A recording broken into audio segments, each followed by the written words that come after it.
United peoples fellowship UPF త్రిదశాబ్ది ట్రైసెనరీ వార్షికోత్సవానికి విచ్చేసిన మహాభిషిక్త దైవ సేవకులకు, ఘనులకు, పెద్దలకు, సమస్త విశ్వాస సమాజానికి స్వాగతం, సుస్వాగతం.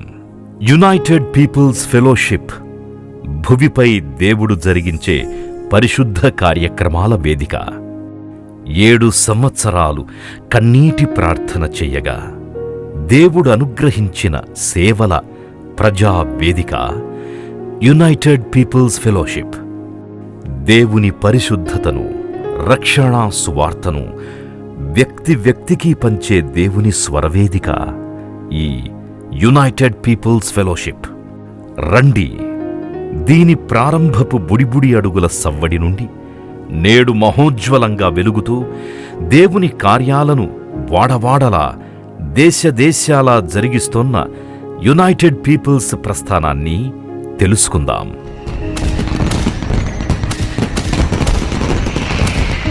అది తెలంగాణ ప్రాంతం. ఇప్పుడు తెలంగాణ రాష్ట్రం. ఒకవైపు ఎటు చూసినా అటవీ ప్రాంతం. దేవుడు ప్రకృతి సౌందర్యాన్నంతా ఇక్కడే ఉంచాడా అన్నంత సౌందర్య సీమ మన నిజామాబాద్. దీని పూర్వనామం ఇంద్రపురి. మరోపక్క అందమైన పల్లెటూళ్ళు, అమాయకపు గ్రామీణులు, గిరిజనులు నివసించే అద్భుతమైన ప్రాంతం నిజామాబాద్.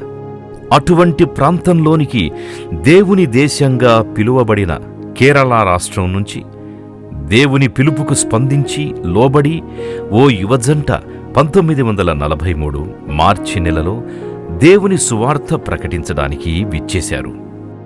వారే ప్రసిద్ధ దేవుని సేవకులు, దేవుని కోసం పౌరుషంగా బ్రతికిన pastor AN Matthew, Shrimati Rachel దంపతులు. వారు దేవుని పనిలో ఉండగా ఆ పరిశుద్ధ దంపతులకు దేవుడిచ్చిన 5వ సంతానమే రెవరెండ్ డాక్టర్ జాయ్ చెరియన్ అమ్మగారు. అమ్మగారు 1955 జనవరి 23వ తేదీన జన్మించారు.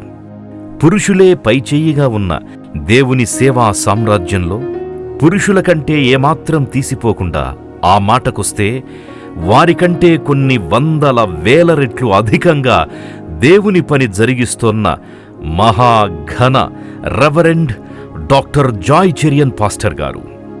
జాయ్ చెరియన్ ప్రాథమిక విద్య మొదలు పీజీ స్థాయి విద్య వరకు హైదరాబాదులోనే చదివారు.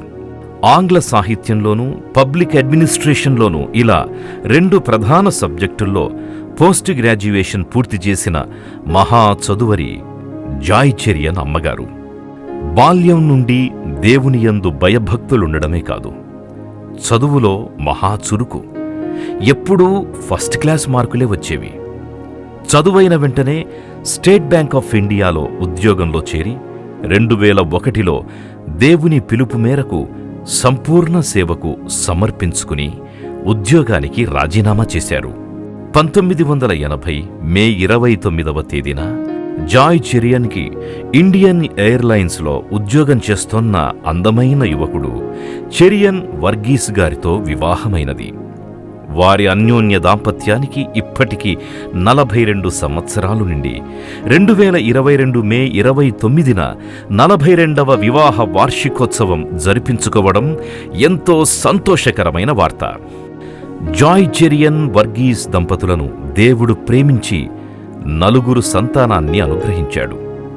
ఈ దంపతుల ప్రథమ కుమార్తె తారా చెరియన్ 1985 జూన్ 10వ తేదీన 3.5 సంవత్సరాల వయసులో ప్రభువు సన్నిధికి వెళ్ళగా ఆ దంపతులు ఎంతో దుఃఖించారు. అప్పుడే జాయ్ చెరియన్ కన్నీటి ప్రార్థనలు చేశారు. అలా 7 సంవత్సరాలు సుదీర్ఘ ప్రార్థన చెయ్యగా దేవుడు దర్శనమిచ్చి బలపరచి దర్శనం ద్వారా యునైటెడ్ ఉమెన్స్ ఫెలోషిప్ని అనుగ్రహించాడు. ఆ విధంగా 1992 జూన్ 20వ తారీఖున యునైటెడ్ ఉమెన్స్ ఫెలోషిప్ ప్రారంభించబడింది. మిగతా 3 సంతానంలో ప్రథమ కుమారుడు బ్రదర్ అఖిల్ చెరియన్, వారి భార్య దయా శారా. వారి వివాహం 2010 అక్టోబర్ 16న జరిగినది. వీరికి దేవుడు తన బహుమతిగా బాబు రయాన్, పాప నోరాను అనుగ్రహించాడు. ఈ దంపతులు హైటెక్ సిటీలో ఉంటూ ఉద్యోగం చేస్తూ తల్లి చేస్తున్న సేవలో ప్రధాన పాలిభాగస్థులై ఉన్నారు. రెండవ కుమారుడు నిఖిల్ చెరియన్, వారి భార్య పేరు శిల్ప. వీరి వివాహం 2011 ఫిబ్రవరి 26న జరిగి ఇషాయ్, కియాన్ అనే 2 కుమారులతో దీవించబడ్డారు. వీరు అమెరికా దేశంలో ఉంటూ తల్లి సేవలో పాలిభాగస్థులై ఉన్నారు. 2017 జనవరి 23వ తేదీన జాయ్ చెరియన్ అమ్మగారి జన్మదిన కృతజ్ఞతా ఆరాధనలో దేవుని సేవలో వాడబడాలని ప్రత్యేక ప్రార్థన చేశారు. జాయ్ చెరియన్ దంపతుల ఆఖరి సంతానం సోదరి రిషెల్. జోషి గారితో వీరికి 2014 ఏప్రిల్ 26న కేరళలో వివాహం జరిగి దేవుడు వారిని ప్రేమించి బేబీ రిషెల్ని, బేబీ నెతన్యాను ఇచ్చాడు. వీరు మలేషియాలో ఉంటూ జాయ్ చెరియన్ అమ్మగారి సేవకు సహాయకులుగా ఉన్నారు. 1992లో ప్రారంభించిన యునైటెడ్ ఉమెన్స్ ఫెలోషిప్ ద్వారా అమ్మగారు నిర్విరామంగా ఒక్కరోజు కూడా రెస్ట్ లేకుండా ఉపవాస ప్రార్థనలు, సంపూర్ణ రాత్రి ప్రార్థనలు, శిలువ ధ్యాన ఆరాధనలు చేస్తూ దేశం కోసం, మారు మనసు లేని వారి రక్షణ కోసం నిరంతరం పాటుపడుతూ ప్రార్థనలు చేస్తూ ఖైదీలకు, నిరుపేదలకు, అన్నార్తులకు తగు సహాయం చేస్తూ దొంగలకు, ఖైదీలకు, సామాన్య ప్రజలకు సువార్తను ప్రకటిస్తూ ముందుకు సాగారు. అమ్మగారు తాను చేస్తున్న సేవా ఫలాలు అందరి హృదయాలకు, ప్రత్యేకించి ప్రతి స్త్రీ హృదయం చేరాలని భావించి 1996లో దెబోరా స్వరం అనే ద్విమాస పత్రికను స్థాపించారు. అది నేటికీ నడుస్తున్నది. 1998 జూన్ 20వ తారీఖున యునైటెడ్ ఉమెన్స్ ఫెలోషిప్ వార్షికోత్సవం జరిగింది. దానికి నారాయణగూడ బాప్టిస్ట్ సంఘ కాపరి రెవరెండ్ జి శామ్యూయల్ గారు ప్రధాన వక్తగా పిలువబడి అమ్మగారు చేస్తున్న సేవలు చూచి సాక్ష్యాలు విని ఆశ్చర్యచకితులై ఆత్మవశులై ఇక నుండి ఈ సంస్థ యునైటెడ్ పీపుల్స్ ఫెలోషిప్గా పిలువబడుతుందని వాక్యానుసారంగా ప్రవచించారు. 1999వ సంవత్సరమంతా అమ్మగారు అపోస్తలుల కార్యములు, యాకోబు పత్రిక ధ్యానాలు చేస్తూ పాత క్రొత్త నిబంధనల నుండి అనేక పుస్తకాలపై వివిధ శీర్షికలతో దేవుని వాక్యము బోధించి భక్తుల హృదయాలను కదిలించి మహిమలో నడిపించారు. అమ్మగారి సేవా జీవితంలో 2001 ప్రత్యేకమైన సంవత్సరం. ఉద్యోగం వదిలేసి సంపూర్ణ సేవకురాలిగా సమర్పించుకున్నారు. ప్రార్థన, దైవ సేవకుల హస్త నిక్షేపణం జరిగింది. అమ్మగారిని గౌరవించి థ్రోన్ ఆఫ్ గ్రేస్ మినిస్ట్రీస్ వారు ఆర్డినేషన్, డాక్టర్ ఆఫ్ మినిస్ట్రీస్ పట్టాను బహూకరించి సత్కరించారు. రెవరెండ్ జాయ్ చెరియన్ అమ్మగారిది అనర్గళ స్వరం, వినసొంపైన కంఠధ్వని. ఎంతటి కఠినమైన ప్రసంగాంశాన్నైనా అరటిపండు వలచి నోట్లో పెట్టినట్టుగా వివరించడంలో ఆమెకు ఆమె సాటి. అందుకనే ఆమెను 2010 డిసెంబర్ 11న ఆమె సేవలు, ప్రసంగ శైలి మెచ్చి క్రీస్తు కమలం అనే బిరుదుతో సత్కరించారు. 2002 ఫిబ్రవరిలో దేవుని 1000 నామములు శీర్షికతో ప్రసంగం ప్రారంభించి 3.5 సంవత్సరాలు నిర్విరామంగా ఆ అంశంపై ప్రసంగించారు. ఆ యొక్క ప్రసంగంలో దేవుని గుణగణాలేమిటో లోతుగా అందరికీ అర్థమయ్యాయి. ఇది ఎవరూ చెయ్యని సాహసం. ఆ తరువాత ఇదే అంశంపై ఓ పుస్తకం, ఆడియో సీడీ రూపంలో వెలువరించి క్రైస్తవ లోకానికి ఎంతో మేలు చేశారు.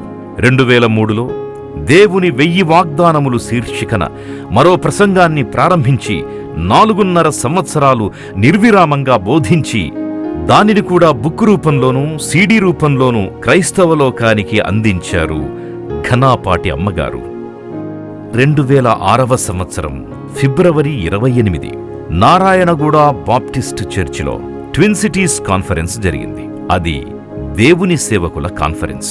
ఆశ్చర్యకరముగా అమ్మగారు దేవుని సేవకులకు వాక్యం చెప్పడానికి ఆహ్వానించబడ్డారు. జాయ్ చెరియన్ అమ్మగారే ముఖ్య ప్రసంగికులు. ఆ సభలో దైవజనుడు రెవరెండ్ జి శామ్యూయల్ గారు అమ్మగారి సేవలను కొనియాడుతూ ఇక నుండి యునైటెడ్ పీపుల్స్ చర్చిగా పిలువబడుతుంది అని ప్రవచించి ఇక నుండి సిస్టర్ జాయ్ చెరియన్ కాదు, పాస్టర్ జాయ్ చెరియన్ అని పిలవండని దైవ సేవకులకు పిలుపునిచ్చారు. 2006 సెప్టెంబర్ 1న దేవుని 1000 ఆదేశాలు అనే శీర్షికతో ఉపదేశం ప్రారంభించి 580 ఆదేశాలతో కూడిన పుస్తకాన్ని ఆవిష్కరించారు. ఆధ్యాత్మిక నడవడిలో మరో ప్రత్యేకమైన కార్యం ఏమిటి అంటే, తేదీ 7/7/2007న 7 గంటల పాటు నిరంతరాయంగా ప్రార్థించడం. అమ్మగారి సేవా జీవితంలో మరొక అద్భుతమైన మజిలీ టీవీ ఛానళ్లలో వాక్యబోధన చేయడం. అది 2007లో జీవపు మాటలు అనే పేరుతో ప్రారంభించి జీ తెలుగు, ఆరాధన, శుభవార్త, కల్వరి, రక్షణ, బైబిల్, గాస్పల్, ప్రేమ సాక్షి, ఐబిఎన్ కీర్తన తదితర ఛానళ్లలో వాక్య పరిచర్య ప్రారంభించి తెలుగువారికి ఆశీర్వాదకరముగా మారారు. 2008 సెప్టెంబర్ 1 నుండి డిసెంబర్ 11 వరకు 100 రోజులు దేశ భద్రత కోసం ఎంతో వేదనతో ప్రార్థన చేయడం ఈ దేశం చేసుకున్న భాగ్యం. 2009 మే నెల 31న యూపీఎఫ్ ద్వారా 1000 పాటల పుస్తకాన్ని అచ్చువేయించి క్రైస్తవ సాహితీవేత్త కీర్తిశేషులు దాసుబాబు గారి చేతుల మీదుగా ఆవిష్కరించడం ఫలభరితమైన సేవకు నిదర్శనం. 2010 నవంబర్ 4న చెరియన్ దంపతులు యెరూషలేమును దర్శించి ప్రభువు భౌతికంగా నడయాడిన భూమిపై ప్రార్థించి అక్కడ కూడా సువార్త ప్రకటించారు. 2011వ సంవత్సరం అమ్మగారి సేవా జీవితంలో మరొక మైలురాయి. ప్రేయర్ వారియర్స్ని సిద్ధం చేసి నిరంతరాయంగా ప్రార్థన చేయడానికి ప్రేయర్ టవర్ని ప్రారంభించారు. 2011 నవంబర్ 10 నుండి 13 వరకు ఎల్బీ స్టేడియంలో జరిగిన హైదరాబాద్ ఫెస్టివల్స్ పండగల్లో అమ్మగారు స్త్రీల పరిచర్యల చైర్మన్గా ఎన్నుకోబడడం వారి అంకిత భావానికి నిదర్శనం. అంతేకాదు, 2012 జనవరిన రెవరెండ్ చింతా డేవిడ్ గారు అమ్మగారిని విశిష్ట సేవారత్న అనే బిరుదుతో సత్కరించారు. పరిచర్యలో ఏ కార్యక్రమాలు నిర్వహించినా అవి ప్రత్యేకంగా ఉండి విశ్వాసులకు ఎంతో మేలుకరంగా ఉంటాయి. అందులో భాగంగా 2012వ సంవత్సరం శిలువ ధ్యాన ఆరాధనల్లో హృదయ పరీక్ష అనే అంశంపై వాక్య పరిచర్య చేసి చాలామంది హృదయాలలో బలమైన మార్పును తీసుకొచ్చారు. తరువాత అది కూడా పుస్తకంగా వెలువడింది. 2012లో జంట నగరాలలో గొప్ప ఉజ్జీవం కలిగింది. దానికి కారణం జాయ్ చెరియన్ అమ్మగారే. సెంటినరీ బాప్టిస్ట్ చర్చిలో జూలై 25న సంపూర్ణ రాత్రి ప్రార్థన జరిగింది. అప్పటి నుండి ప్రతి నెల 2020 మార్చి వరకు ఏకధాటిగా కొనసాగి ఇప్పటికీ జూమ్ యాప్ ద్వారా ప్రతి నెల చివరి బుధవారం కొనసాగుతుంది అని చెప్పడానికి ఎంతో గర్వపడుతున్నాం. 2012 ఆగస్టు 28న అమ్మగారు ఫోన్ ఇన్ అనే ప్రత్యేక ప్రోగ్రాంని ప్రారంభించి అనేక మందికి ఫోన్ ద్వారా ప్రార్థనలు, కౌన్సిలింగ్ చేయడం మొదలుపెట్టారు. 2012 నవంబర్ 29న సికింద్రాబాద్ రైల్వే గ్రౌండ్స్లో ప్రపంచ ప్రఖ్యాత దైవజనుడైన డాక్టర్ పాల్ యాంగిచో గారి సభలు జరిగాయి. పాల్ యాంగిచో గారితో కలిసి అమ్మగారు ప్రత్యేకమైన ప్రార్థన చేయడం ఎంతో ధన్యకరమైన వార్త మనందరికీ. అదే సంవత్సరం జూలై 11న ఆల్ ఇండియా రేడియో వారి ఆహ్వానంపై వెళ్లి ఆకాశవాణి ద్వారా క్రైస్తవేతర ప్రపంచానికి తమ సాక్ష్యాన్ని వినిపించారు. 2013 ఫిబ్రవరి నుండి మార్చి 29 వరకు 40 రోజుల శిలువ ధ్యానాల్లో విశ్వాస పరీక్ష అనే శీర్షికపై 40 వర్తమానాలనందించి ప్రజలను విరిగి నలిగిన ప్రార్థనా జీవితంలోకి నడిపించారు. 2014 జూన్ 26న సెంటినరీ బాప్టిస్ట్ చర్చిలో అమ్మగారు ఉదయం సేవకుల సదస్సులోనూ సాయంకాలం ఉజ్జీవ సభలోనూ మాట్లాడి దైవ సేవకుల్లో ఉజ్జీవాన్ని రగిలించారు. 2015 అమ్మగారి సేవా జీవితంలో మరొక మరుపురాని ఆశీర్వాదపు మైలురాయి. అది బైబిల్ కళాశాల స్థాపన. బైబిల్ విద్యార్థులు 3 సంవత్సరాల పాటు తమ PTH కోర్సు ముగించుకుని 120 మంది విద్యార్థుల్లో 70 మంది 2018 జనవరి 23న గ్రాడ్యుయేషన్ పొందడం దేవుని సువార్త పనికి పనివారిని ఆ ప్రభువు తయారు చేసి పంపడమే. ఇది అమ్మగారు ఎంతో బలమైన ప్రార్థనతో ప్రారంభించిన కళాశాల. ఇప్పటికీ ఇది కొనసాగుతుందని చెప్పడానికి సంతోషిస్తున్నాం. దేవుని సేవకురాళ్ల కోసం నిత్యం తప్పిస్తారు అమ్మగారు. వారి కోసం 2016 ఏప్రిల్ 2న పాస్టర్ అమ్మగారల సహవాసం ఏర్పాటు చేసి దేవుని సేవకుల భార్యల హృదయాల్లో ఆనందం కలిగించారు. అమ్మగారు చేస్తున్న పరిచర్యలు తెలుగుదేశం, భారతదేశంలోనే కాదు, ప్రపంచవ్యాప్తంగా తెలుగువారి లోగిళ్లలోనికి, వారి హృదయాలలోనికి వెళ్లి చెరగని ముద్ర వేస్తున్నాయి అని చెప్పడానికి ఎంతగానో సంతోషిస్తున్నాం. 2017 జూన్ 29న రక్షణ టీవీలో ప్రసారమైన సేవకుని స్వాగతం కార్యక్రమంలో అమ్మగారు తమ సేవా జీవితం వివరించిన తీరు, సేవలో ఆమె పడిన కష్టాలు, ఇబ్బందులు వివరించినప్పుడు ఎప్పుడూ నవ్వుతూ ఉండే ఈ సేవకురాలి హృదయంలో ఇంత దుఃఖం దాగి ఉన్నదా, ఇన్ని కష్టాలు పడ్డారా అని ఆశ్చర్యపోయారందరూ. 2017వ సంవత్సరంలో అమెరికా, దుబాయ్ దేశాల్లో పర్యటించి సువార్త చెప్పారు. 2017 నవంబర్ 23న ఆల్ ఇండియా రేడియో వారి ఆహ్వానంపై వెళ్లి అత్యంత సరళమైన భాషలో క్రిస్మస్ సందేశాన్ని అందించారు. 2018 ఫిబ్రవరి 5-6 తేదీల్లో విశాఖపట్నం QMB చర్చిలో వాక్య పరిచర్య, ఫిబ్రవరి 10న నారాయణగూడ బాప్టిస్ట్ చర్చిలో జరిగిన ఉమెన్స్ రీట్రీట్లో వాక్య పరిచర్య చేయగా అమ్మగారిని గౌరవించి స్నో వైట్ ఫ్రీచర్ అనే బిరుదుతో సత్కరించి కిరీటాన్ని ధరింపజేశారు. 2018, 2019 డిసెంబర్ 7 వరకు UPF కార్యక్రమాల్లో బిజీగా ఉంటూనే ఆయా ప్రాంతాలలో ఆహ్వానం మేరకు వెళ్లి వరంగల్, గుంటూరు, ఖమ్మం, కర్నూలు, విజయవాడను పలుమార్లు సందర్శించి వాక్య పరిచర్య చేశారు. 2018లో మరలా అమెరికా ఆహ్వానమందగా న్యూయార్క్ పట్టణాలలో బహుఘనముగా దేవుని సువార్తనందించారు. అమ్మగారు స్త్రీల ఆరోగ్యంపై ప్రత్యేక శ్రద్ధ వహించి స్త్రీల మేలు కోరి 2018 నవంబర్ 12న స్త్రీల కోసం ఫిట్నెస్ స్కూలు ప్రారంభించి వారి ఆరోగ్యం కోసం ప్రత్యేకంగా ప్రార్థించడం ప్రారంభించారు.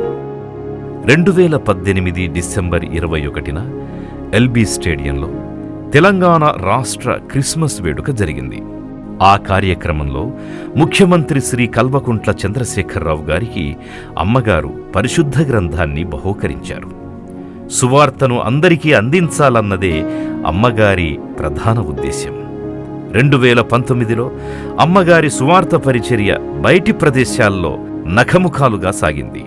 2019లో మార్చి 1న ఖమ్మంలోని దైవకృప మినిస్ట్రీస్ వారి సువార్త సభల్లో వాక్య పరిచర్య, ఏప్రిల్ 4న కర్నూల్లో CSI క్రైస్ట్ చర్చిలో జరిగిన స్త్రీల సహవాస ఉజ్జీవ కూటముల్లో వాక్య పరిచర్య, మే 4న వరంగల్ వడ్డేపల్లిలో ఇండియా పెంతకోస్తు సంఘ జనరల్ కన్వెన్షన్లో వాక్య పరిచర్య, జూలై 5న శుక్రవారం ప్రభాత ఆరాధన ప్రారంభించడం, నవంబర్ 6న విజయవాడ మరణాత సమాజం వారి స్త్రీ సమాజంలో వాక్య పరిచర్య, ఇదే రోజు గుడ్లవల్లేరు గాస్పల్ ప్రేయర్ టెంపుల్ వారి స్త్రీల సమాజంలో వాక్య పరిచర్య, నవంబర్ 22న విజయవాడ బేతేలు ప్రేయర్ ఫెలోషిప్ వారి రివైవల్ విజయవాడ సభల్లో ఉదయం, సాయంత్రం వాక్య పరిచర్య, నవంబర్ 23న Vijayawada community of believers church వారి ఉదయకాల ఆరాధనలో వాక్య పరిచర్య, డిసెంబర్ 7న గొప్ప దైవజనులైన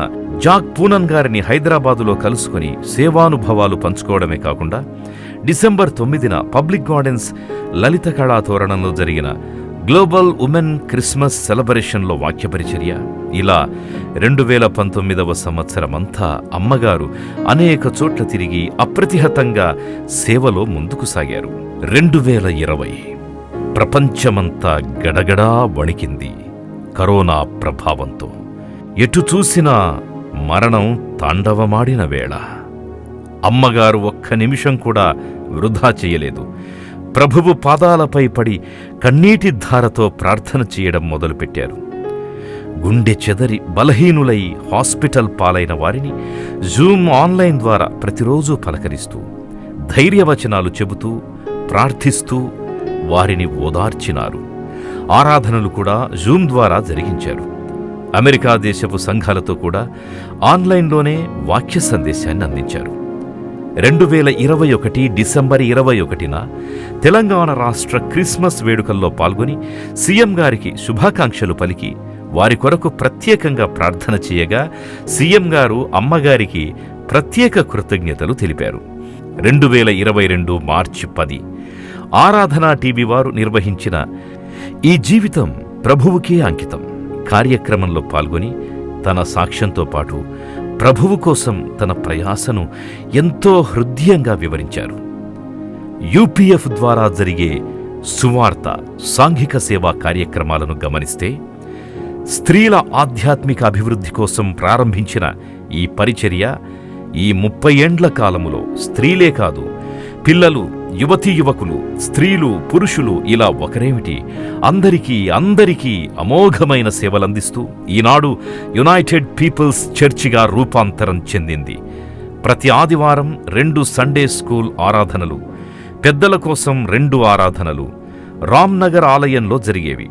చర్చి నిండిపోయి వీధుల నిండా జనం నిలబడి ఉండడం వల్ల ఆరాధనలు గంగపుత్ర కాలనీ జిఎన్ గార్డెన్స్లోకి మార్చబడి 2005 నుండి 2015 వరకు కొనసాగాయి. ఆ తదుపరి అనగా 2015 నుండి 2021 వరకు ఉస్మానియా గార్డెన్స్లో జరిగించి ఇప్పుడు విఎస్టీ హాల్ బాగ్లింగంపల్లిలో 2 ఆరాధనలు, జూమ్లో ఇంగ్లీషు ఆరాధన, రామ్నగర్లో డిజిటల్ ఆరాధనలు జరిగిస్తున్నారు. ఇది దేవుని గొప్ప కార్యం అనడానికి గొప్ప తార్కాణం.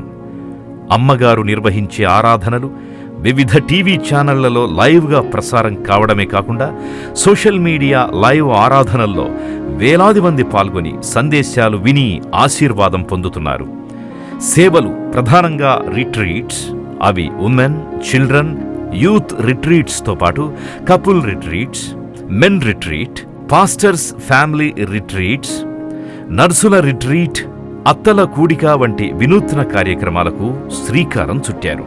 ఇక ప్రార్థనలు 365 రోజుల ప్రార్థనలు, ఉపవాస ప్రార్థనలు, దానియేలు చేసినటువంటి ప్రార్థనలు, గొలుసు ప్రార్థనలు, దేశం కోసం, ప్రపంచం కోసం ఎండలు, వర్షాలు, యుద్ధాలు, వ్యాధులు, రైతులు, తెగుళ్లు, ఎలక్షన్స్, కరువులు, అవివాహితులు, విద్యార్థులు, సంతానలేమి, ఇలా ఒక్కటేమిటి మానవ జీవితానికి సంబంధించిన ప్రతి అంశముపై ప్రార్థనలు చేశారు, చేస్తూనే ఉన్నారు. పుస్తక పరిచర్య, రేడియో, టీవీ, ఆయా సంఘాలలో, ప్రదేశాలలో, దేశాల్లో వాక్య పరిచర్య 24 గంటలు ప్రభువు చిత్తం నెరవేర్చే పనిలో ఉన్నారు అమ్మగారు. ఎప్పుడూ మోకాళ్లపై ప్రార్థనే. ఎప్పుడు విశ్రాంతి తీసుకుంటారో ఎవ్వరికీ తెలియదు. చాలా ఆశ్చర్యం. ఏ స్త్రీ చెయ్యలేని పని జాయ్ చెరియన్ అమ్మగారు చేస్తున్నారు. ఆమె చేసే ప్రతి ప్రార్థనకు దేవుడు జవాబునిస్తున్నాడు. తన ప్రార్థన ఫలితంగా యూపీఎఫ్ పరిచర్య కోసం దేవుడు 2021లో ఆఫీసు బిల్డింగ్ని అనుగ్రహించాడు. సువార్త పరిచర్యలో తాగుబోతులు, దొంగలు, వ్యభిచారులు మార్చబడ్డారు.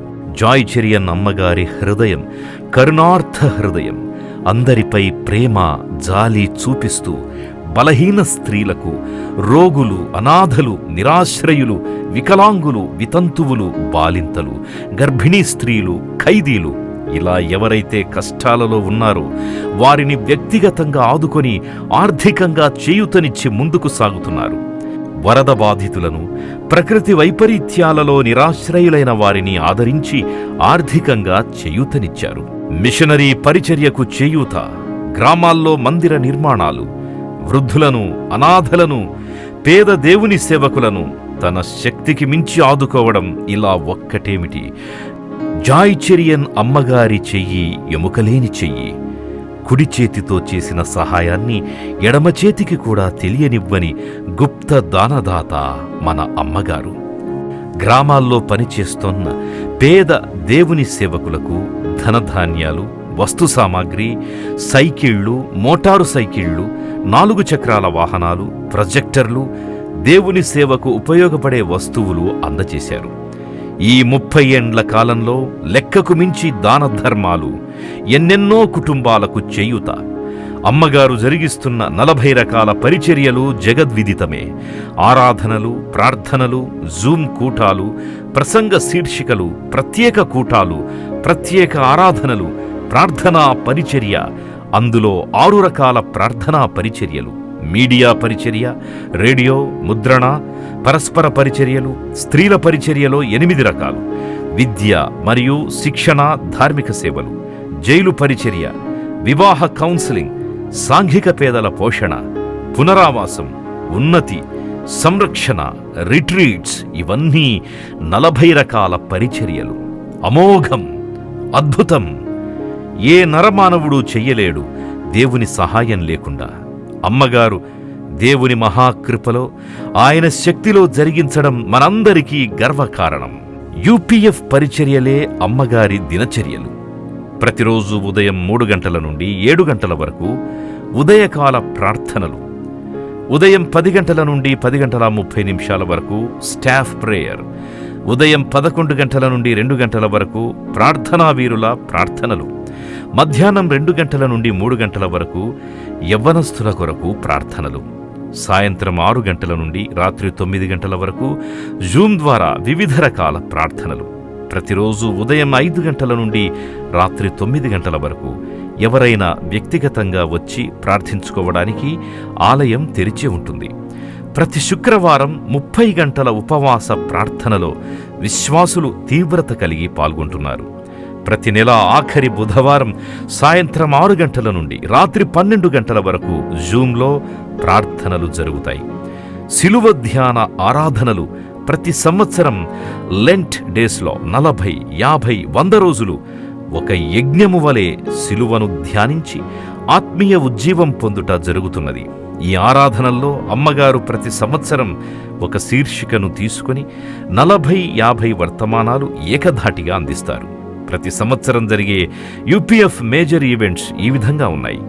జనవరి 1న నూతన సంవత్సర ఆరాధనలు, జనవరి 23న కృతజ్ఞతా కూడిక, ఫిబ్రవరి, మార్చి, ఏప్రిల్ నెలల్లో శిలువ ధ్యాన ఆరాధనలు, గుడ్ ఫ్రైడే, ఈస్టర్ ఆరాధనలు, ఏప్రిల్, మే నెలల్లో విబిఎస్, విబిసి, జూన్ 20న యూపీఎఫ్ వార్షికోత్సవం, అక్టోబర్ 2న స్త్రీల సదస్సు, డిసెంబర్ 18న యూపీఎఫ్ సెమీ క్రిస్మస్, డిసెంబర్ 25న క్రిస్మస్ ఆరాధనలు, డిసెంబర్ 31న వాచ్ నైట్ సర్వీస్ పెద్ద ఎత్తున వేల మంది ప్రజలతో జరుగుతుంది. రెవరెండ్ డాక్టర్ జాయ్ చెరియన్ అమ్మగారు దేవునిచే పంపబడిన కారణజన్మురాలు. ఆ చిరునవ్వు, ఆప్యాయతతో నిండిన పలకరింపు, ఎప్పుడూ ప్రార్థనా జీవితం. ఒక మంచి దేవుని సేవకురాలు, ఒక మంచి భార్య, మంచి తల్లి, మంచి సోదరి, సకల గుణ లక్షణాలు, సౌభాగ్య లక్షణాలు కలిగి ఆత్మాభిషేకంతో నింపబడి ఈనాడు లక్షలాది ప్రజలకు ఆశీర్వాదకరంగా ఉన్న రెవరెండ్ డాక్టర్ జాయ్ చెరియన్ అమ్మగారికి మనమందరం లేచి నిలబడి చప్పట్లు కొట్టి మన హర్షధ్వానాలు తెలియజేద్దాం.